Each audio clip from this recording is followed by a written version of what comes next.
Hello friends, so in this session you will see what is switch case, uses of switch case and implementation of switch case. Okay, so let's begin. Okay, so first of all, what is switch case? Okay, switch case is used whenever you want to add multiple kinds of option into your program. Okay मतलब ये हुआ कि जब भी आपको ऐसा कोई programme बनाना हो जहाँ पे आपको बहुत सारे ऑप्शन या चॉइसेस आपके प्रोग्राम में ऐड करवाना हो, तो इस टाइप के सिनेरियो में आप किसका यूज़ करेंगे? आप यूज़ करेंगे स्विच केस का। मैं एक छोटा सा एग्जांपल देती हूँ। कौन बनेगा करोड़पति जो सीरियल आता है, वहाँ पे अमिताभ जी एक क्वेश्चन पूछते हैं जिसके 4 ऑप्शन होते हैं। ओके, तो ऐसा ही कुछ सिनेरियो अगर आपको आपके प्रोग्राम में इम्प्लीमेंट करना है कि यूज़र आपको इनपुट करेगा और उसके सामने 4 ऑप्शन होंगे। अगर जो इनपुट आपका जो यूज़र करेगा वो किसी आपके एक ऑप्शन से मैच हो जाए, तो वो ऑप्शन का जो भी कोड होगा वो आपकी स्क्रीन पर आ जाए, और अगर नहीं मैच होता है तो वो डिफ़ॉल्ट केस में आ जाए। इस टाइप का केस अगर आप इम्प्लीमेंट करोगे अपने प्रोग्रामिंग में, तो वहाँ पे आप किसका यूज़ करोगे? Switch case. बहुत छोटा सा मीनिंग है कि जब भी आपको आपके प्रोग्रामिंग में मल्टीपल ऑप्शन इंक्लूड करवाना है और उन सभी ऑप्शन में से अगर आप चाहते हो कि कोई एक ही ऑप्शन एग्जीक्यूट हो, तो उस केस में you will go for the switch case. ये स्विच केस का सिंटेक्स होता है, you will first of all you will start writing by switch and then expression. Okay, तो देखो एक्सप्रेशन का मतलब यहाँ पर क्या हुआ? एक्सप्रेशन का मतलब यहाँ पे ये हुआ कि यहाँ पे यूज़र जो है आपका इनपुट करेगा, वो इनपुट आपके ऑप्शन से मैच होगा, उसके अकॉर्डिंगली आपका जो प्रोग्राम होगा वो एग्जीक्यूट होगा। इसमें आप देख सकते हैं सबसे पहले आपको लिखना होगा switch and then expression, open the curly braces, close the curly braces. Okay, उसके बाद you will give the cases यहाँ पर क्या है? आपके वो ऑप्शन जो कि आपके प्रोग्राम में डालना है। फॉर एग्जांपल आपके सामने 4 ऑप्शन है A B C D, तो वो आपके क्या होंगे? उसको आप लिखोगे केस के फॉर्म में, लेकिन लिखें केस कांस्टेंट 1, मतलब क्या होगा? Case A, case B, case C, case D। Okay, देखो केस का मतलब क्या हो गया? ऑप्शन। केस ऑप्शन लिखोगे, उसके बाद आपका यहाँ पे कोड आ जाएगा, स्टेटमेंट में आपके कोड आएगा, और जैसे ही आपने अपना स्टेटमेंट यहाँ पे लिख दिया, आपको लिखना होगा ब्रेक। ब्रेक का मतलब ये होता है कि क्योंकि आपके पास है मल्टीपल ऑप्शन है, अगर आप ये ब्रेक यहाँ नहीं लगाओगे तो यहाँ तो उसके जो सेकंड जो ब्लॉक, मतलब उस केस के बाद में जो दूसरा जो केस आएगा वो भी एग्जीक्यूट कर देगा, और उसके अंदर जितने भी स्टेटमेंट है वो भी प्रिंट कर देगा। मतलब देखिए यहाँ पे मैंने यहाँ पे 2 केस लगाए हैं इस सिंटेक्स में, केस कांस्टेंट 1, केस कांस्टेंट 2। अगर मैं इस ब्रेक को यहाँ से हटा दूँ, तो अगर यूज़र ने केस कांस्टेंट 1 को चूज़ किया तो केस कांस्टेंट 1 भी सिलेक्ट हो जाएगा, केस कांस्टेंट 2 भी सिलेक्ट हो जाएगा। क्योंकि यहाँ पे ब्रेक नहीं है, इसलिए केस कांस्टेंट 2 भी एग्जीक्यूट हो जाएगा। तो इसलिए हम हर केस के बाद में क्या लगाते हैं? ब्रेक लगाते हैं। ओके, जब आपका काम हो जाए, जैसे यहाँ पर मैंने सिर्फ 2 ही कांस्टेंट लिए हैं, आप अपने अकॉर्डिंग यहाँ पे चॉइसेस दे सकते हैं। फॉर एग्जांपल अगर आपके पास में 10 केस है तो फिर आप 10 केस लगाओ, और फिर सब जितने भी आप अपने ऑप्शन इंक्लूड करने के बाद में आखिरी में आप आते हो डिफ़ॉल्ट पे। डिफ़ॉल्ट का मतलब ये होता है कि बाय चांस अगर आप यूज़र ने जो भी इनपुट डाला है वो इनपुट आपके किसी भी केसेस से मैच नहीं हुआ है, तो डिफ़ॉल्ट स्टेटमेंट जो होता है वो एग्जीक्यूट हो जाता है। ये छोटा सा मैंने एग्जांपल लिया है कि अगर यूज़र A टाइप करे तो प्रिंट हो जाए एक्सीलेंट, अगर यूज़र B टाइप करे तो प्रिंट हो जाए वेरी गुड, अगर C टाइप करे तो क्या हो जाए? गुड, और अगर D एंटर करे तो आ जाए कीप इट अप। तो A B C D यहाँ पर क्या हो जाएगा? केसेस हो जाएंगे। ओके, देखो मैंने क्या कहा था, आपका ऑप्शन यूज़र टाइप करेगा, है ना? जो भी ऑप्शन आप डालने वाले हो आपके प्रोग्राम में वो यूज़र टाइप करेगा, मतलब वो चूज़ करेगा कि इन सारे ऑप्शन में से मैं कौन सा मैं चाहता हूँ कि वो एग्जीक्यूट हो। तो A B C D आपके क्या हो जाएंगे? केसेस हो जाएंगे। और A B C D type का जो वेरिएबल होगा, मतलब आप इसको जिस वेरिएबल में स्टोर करवाओगे, जैसे कि आप जानते हैं कि प्रोग्रामिंग में आप अगर किसी भी वैल्यू पे कोई भी ऑपरेशन परफॉर्म करवाते हो तो पहले आपको उस वैल्यू को किसी भी डेटा टाइप में स्टोर करवाना होता है। तो ये ए बी सी डी को आपको पहले काय में स्टोर करवाना पड़ेगा, किसी कैरेक्टर टाइप की वेरिएबल में, है ना। जैसे कि आप देख सकते हैं मैंने यहाँ पे कैर VAR लिया है, तो ये VAR में क्या होगा, ये जो वैल्यूज़ होंगी ए बी सी डी ये स्टोर होंगी, और ये VAR जो वेरिएबल होगा मैं किस में डालूँगी, स्विच में। मतलब ये हुआ कि स्विच के अंदर आप क्या डालोगे, वो इनपुट वेरिएबल जो ये डिसाइड करेगा कि कौन सा केस आपका एग्जीक्यूट होगा। अगर मैंने यहाँ पे VAR = A किया है तो इसका मतलब क्या हुआ, केस A ही एग्जीक्यूट होगा। Okay friends, so this was the simple syntax and simple example of switch case. Now let's move forward for the practical implementation of switch case. So friends, अब हम एक programme बनाने वाले हैं calculator का by using switch case.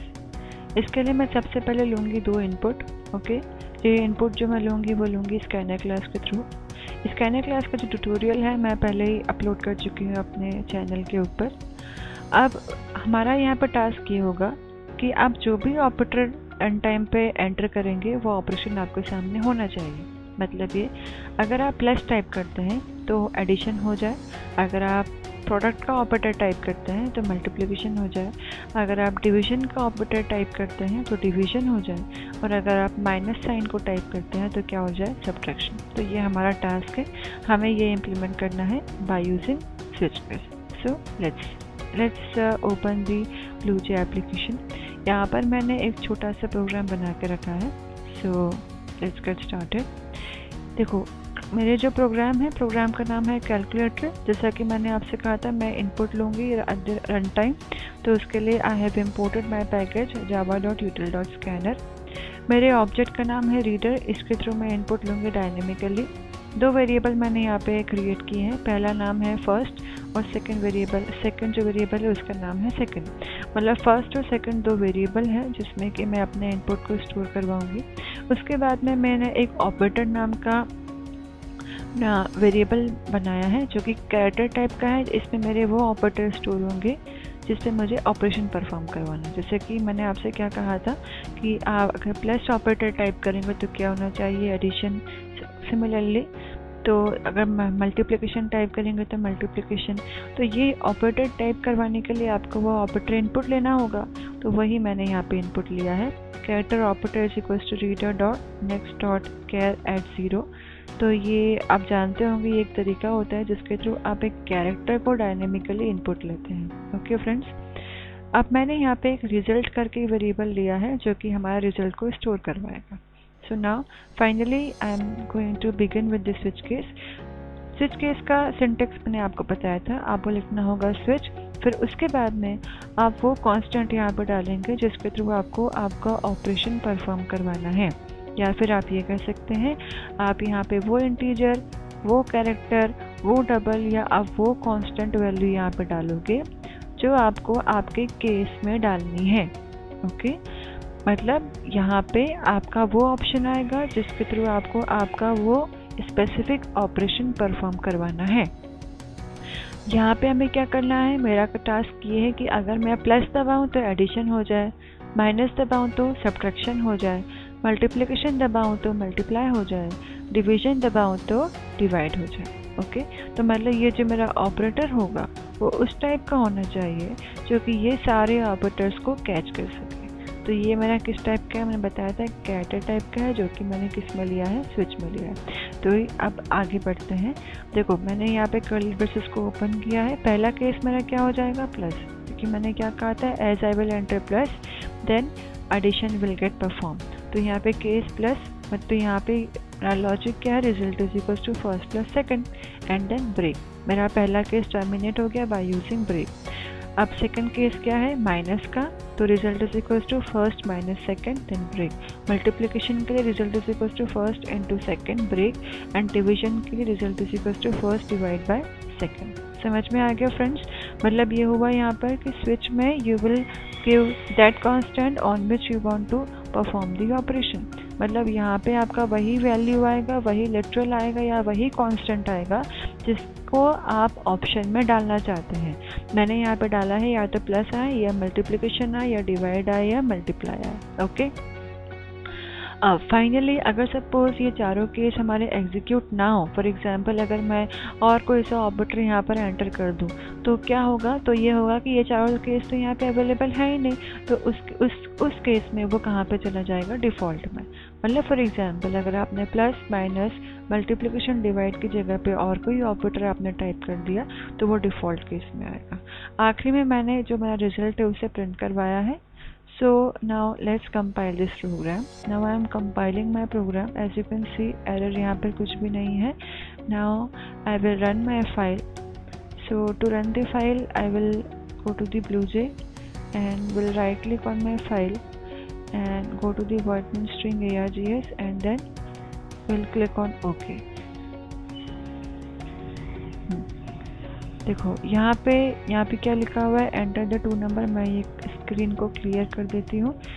Okay, मैंने यहाँ पे 2 नंबर मैंने एंटर करवाए, फॉर एग्जांपल 2 and 2। ओके, अब देखो यहाँ पे ये क्या पूछ रहा है, enter the operator, let's compare our output with our code only. देखो ये हमारा कोड है, अब हम इसको साथ में रन करते हैं। मैंने सबसे पहले यहाँ पे क्या दिया था, 2 इनपुट 2 और 2 मैंने यहाँ पे दे दिया है।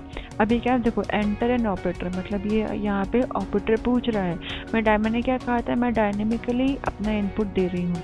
मैंने पहला और दूसरा इनपुट दे चुकी हूँ, तीसरा इनपुट होगा मेरा ऑपरेटर, जो कि देखो मैंने यहाँ पे क्या लिखा था, character operator is equal to reader dot next dot char at 0। इससे क्या हो रहा है, वो मुझसे ऑपरेटर पूछ रहा है कि कौन सा ऑपरेटर आप यहाँ पे एंटर करोगे। मैंने फॉर एग्जांपल यहाँ पे एंटर किया प्लस, तो प्लस एंटर किया, तो अब क्या होना चाहिए, एडिशन। मतलब फर्स्ट और सेकंड में मैंने क्या वैल्यू डाला है, 2 और 2, तो 2 + 2 = क्या होना चाहिए, 4। रिजल्ट देख सकते हैं 4 आ गया। Okay friends, so this was a simple example off switch case.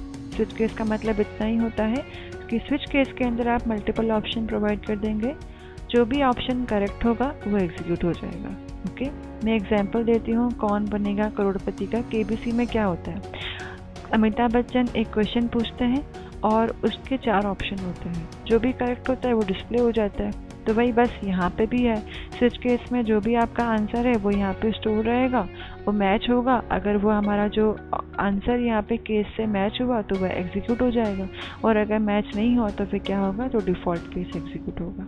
So friends, so now we will see the use of break statement. okay, so अब देखते हैं कि ब्रेक का इम्पोर्टेंस क्या है। ओके, तो मैं पहले केस से यहाँ पे ब्रेक को रिमूव कर रही हूँ।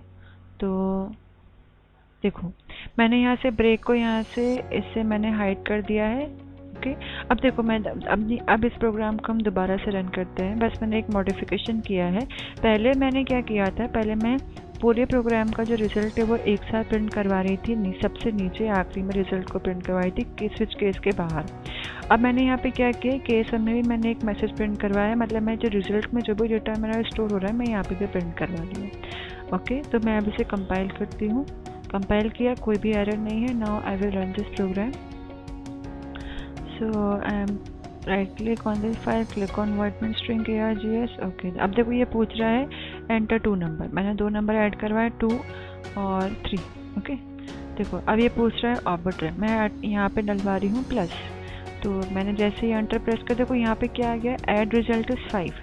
अब यहाँ पे 2 और 3 को यहाँ पे ऐड किया, यहाँ पे क्या आया, माइनस आ गया। अब देखो ऐसा क्यों आ गया, हम देखते हैं। वो इसीलिए आया है क्योंकि केस 1 में क्योंकि मैंने ब्रेक नहीं लगाया था। दोबारा से बता रही हूँ, क्योंकि केस 1 में, पहले केस में जो प्लस का जो केस था वहाँ पे मैंने ब्रेक को हाइड कर दिया है, इसलिए वो उसने ये वाला केस भी रीड कर लिया, और जो सेकंड केस जो हमारे पास में आया है सब्ट्रैक्शन का, उसने वो भी रीड कर लिया।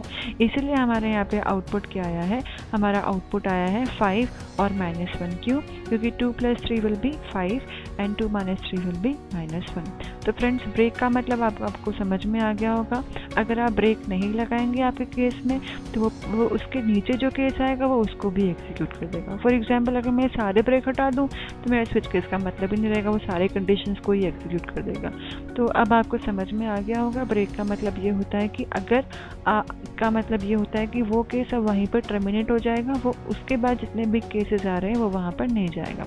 So friends, this was the simple example off switch case. I hope कि आपको मेरा ये वीडियो पसंद आया हो। If you found this video helpful, then please do like and subscribe my channel.